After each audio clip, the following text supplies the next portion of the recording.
Hello children, hope you're all doing good. Let's start today's chapter, solids, liquids and gases.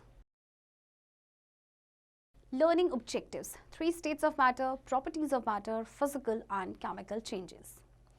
Do you know the 3 states of matter? All the 3 states of matter have a different arrangement of particles. Complete the given sentences.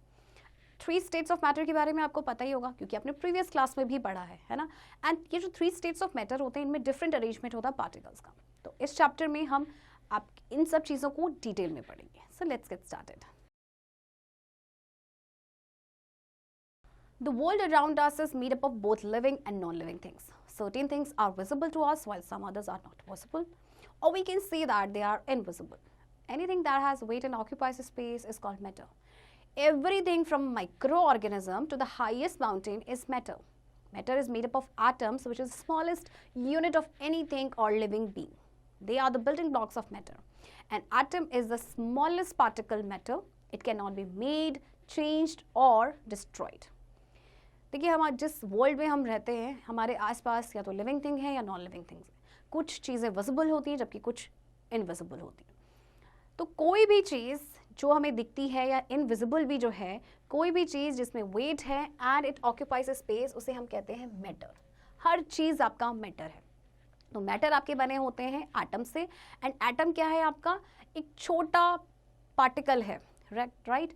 Atom आपका smallest particle है matter का, ना जिसको बनाया जा सकता है, ना चेंज किया जा सकता, ना ही उसे डिस्ट्रॉय किया जा सकता है. Atoms join together to form a definite structure called molecule. Atoms combine to form a molecule. Molecules join together to form matter. The form in which matter exists depends upon the arrangement of molecules in it. Since the molecules of different objects combine in different ways, they appear different from one another. अब देखिए atom जो हैं वो join होके क्या बनाते हैं? Definite structure जिसे कहते हैं मॉलिक्यूल. अब एटम्स जो हैं कंबाइन होके मॉलिक्यूल बनाते हैं, फिर मॉलिक्यूल जॉइन होके साथ में क्या बनाते हैं? मैटर बनाते हैं. तो जो फॉर्म जिसमें आपका मैटर एग्जिस्ट करता है वो डिपेंड करता है कि अरेंजमेंट क्या है मॉलिक्यूल्स का. अब क्योंकि मॉलिक्यूल्स जो डिफरेंट ऑब्जेक्ट्स होते हैं वो कंबाइन होते हैं डिफरेंट वेज में, इसीलिए वो एक दूसरे से डिफरेंट दिखते हैं. Arrangement of molecules in solids, liquids and gases. Molecules in a solid arranged in a fixed pattern, held together by strong intermolecular or attractive force, very close to one another, have no intermolecular space, so they cannot change shape, have fixed shape and volume and cannot flow. अगर हम solids की बात करें, इसमें आप देखिए ये आपको देखिए दिया हुआ है मॉलिक्यूल्स का अरेंजमेंट. देखिए ये कितने टाइटली पैक्ड हैं एंड इनके बीच में इंटरमोलिक्यूलर स्पेस भी नहीं है. कोई भी आपको स्पेस नज़र नहीं आएगा इंटरमोलिक्यूलर स्पेस. तो ये इसलिए अपनी शेप को नहीं चेंज कर सकते. राइट. इनका फिक्स्ड शेप होता है एंड वॉल्यूम होता है एंड ये फ्लो भी नहीं करते हैं. Molecules in a liquid, not arranged in any fixed pattern, held together by weak intermolecular force, not so close to one another, have enough intermolecular space due to which they can move, have fixed volume but not fixed shape, so liquids take the shape of the container in which they are put. It can flow on its own. अगर हम molecules की बात करें liquid में तो देखिए इनके बीच में क्या है? काफ़ी इनके बीच में इंटरमोलिक्यूलर फोर्स तो है बट वीक है. ये किसी फिक्स पैटर्न में अरेंज नहीं होते हैं. ओके. और एक दूसरे के इतने क्लोज भी नहीं होते, इसकी वजह से ये मूव कर जाते हैं. इनके बीच में आप देख सकते हैं कि इंटरमोलिक्यूलर स्पेस काफ़ी ज़्यादा है. राइट. इनका फिक्स्ड वॉल्यूम तो होता है बट नॉट फिक्स्ड शेप. क्यों? क्योंकि देखिए लिक्विड को आप जिस भी कंटेनर में डालेंगे वो उसका शेप ले लेगा. आप ग्लास में डालेंगे उसका शेप ले लेगा, आप बकेट में डालेंगे उसका शेप ले लेगा. Molecules in a gases, not arranged in any pattern, quite far apart with large intermolecular space, loosely packed due to which they keep moving around, very weak intermolecular force, move at great speed in all directions, have fixed volume but not fixed shape due to which they take shape of the container in which they are put. Matter can change from one state to another when it is heated or cooled.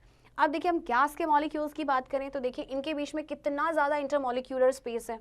Right. ये काफ़ी loosely packed होते हैं और इसीलिए move करते रहते हैं, freely move करते रहते हैं. इनका कोई फिक्स्ड वॉल्यूम नहीं होता, ना ही फिक्स्ड शेप होता है. तो जिस भी कंटेनर में डालते हैं उसकी शेप ले लेते हैं.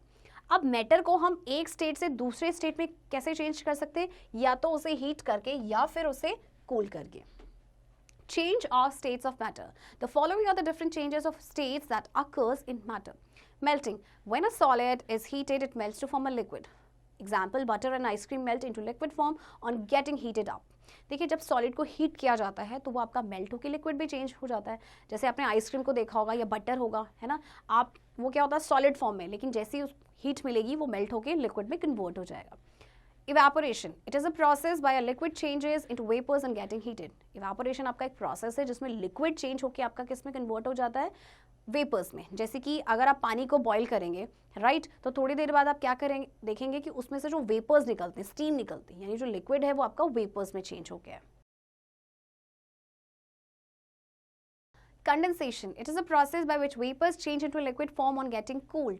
अब कंडेंसेशन इवेपोरेशन का जस्ट रिवर्स है। इसमें क्या होता है कि जो वेपर्स हैं वो लिक्विड में चेंज हो जाते हैं आपके कूल होने पे। फॉर एग्जांपल देखिए स्टीम है, राइट, आप इसके ऊपर जैसे कि एक प्लेट रखेंगे तो आप क्या उसको उठाएंगे तो देखेंगे उसमें छोटे छोटे ड्रॉपलेट्स आपके वाटर के आ जाएंगे। तो this process is condensation.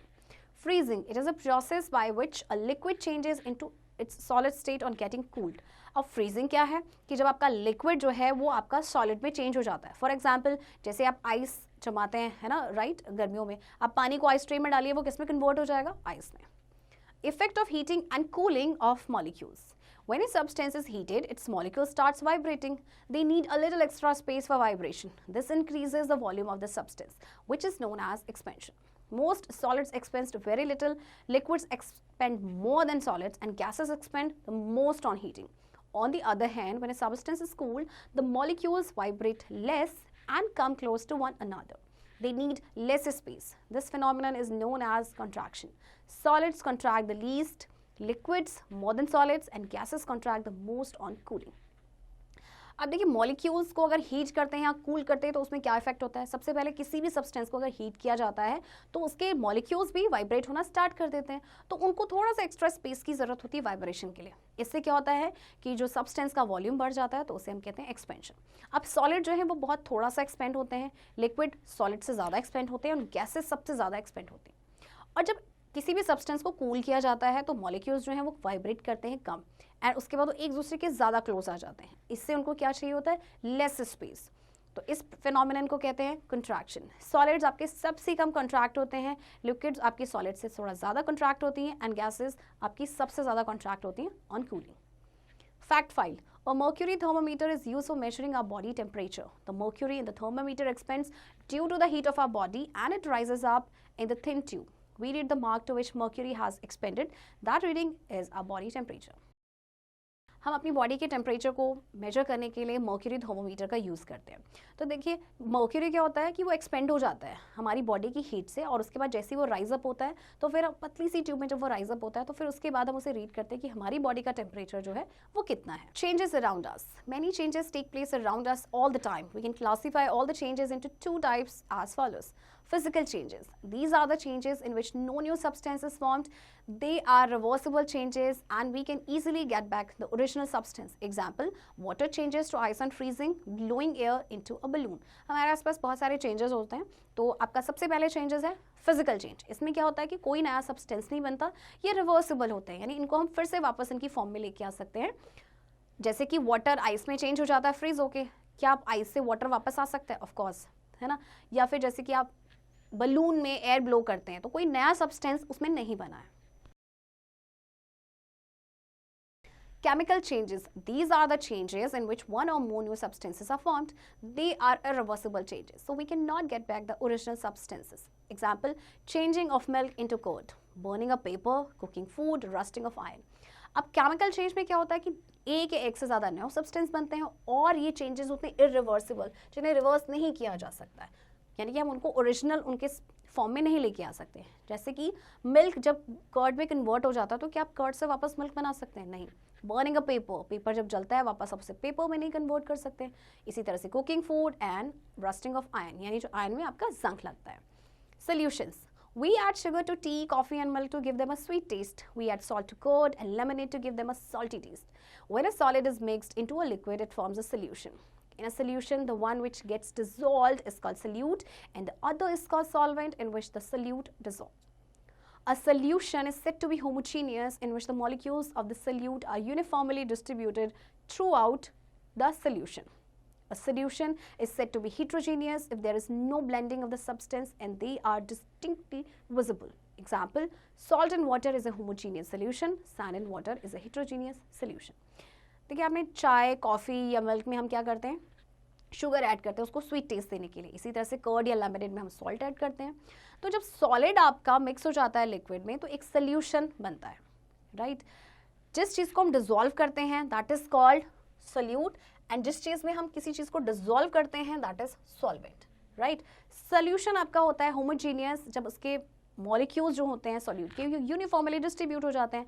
For example salt in water, ये आपका होमोजीनियस मिक्सचर है. अब आपका हेट्रोजीनियस सोल्यूशन क्या है, जिसमें जो सब्सटेंस की ब्लेंडिंग नहीं होती है इवनली, ओके, एंड ये विजिबल भी होते हैं. For example sand in water, आप पानी में सैंड को घोलेंगे, है ना, तो क्या होगा, वो आपका मिक्स ही नहीं होगा, तो दैट इज हेट्रोजीनियस सोल्यूशन. तो टाइप्स ऑफ सोल्यूशन दे रखे हैं आपको. देखिए सबसे पहले सॉलिड्स इन लिक्विड्स, यानी लिक्विड में सॉलिड को डिसॉल्व करना है. जैसे कि शुगर को आप मिल्क में डालते हैं.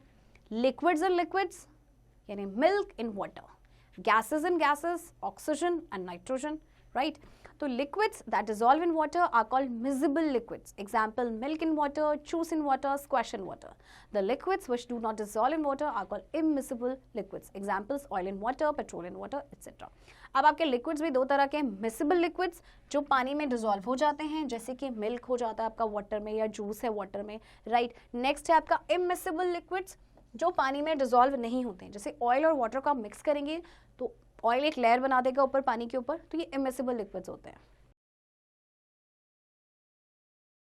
Summary: anything that has weight and occupies a space is called matter. Matter is made up of very tiny particles called molecules. The smallest part of an element is an atom. Matter exists in three states: solids, liquids, and gases.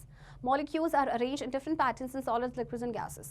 Physical changes are temporary and reversible. Chemical changes are permanent and irreversible. A solution is formed when a solute dissolves in a solvent. देखिए matter कैसे कहते हैं, कोई भी substance जिसका wait होता है and जो स्पेस ऑक्यूपाई करता है. मैटर आपके बहुत छोटे पार्टिकल से बने होते हैं जिन्हें कहते हैं मॉलिक्यूल्स, एंड स्मॉलेस्ट पार्ट किसी भी एलिमेंट का होता है एटम.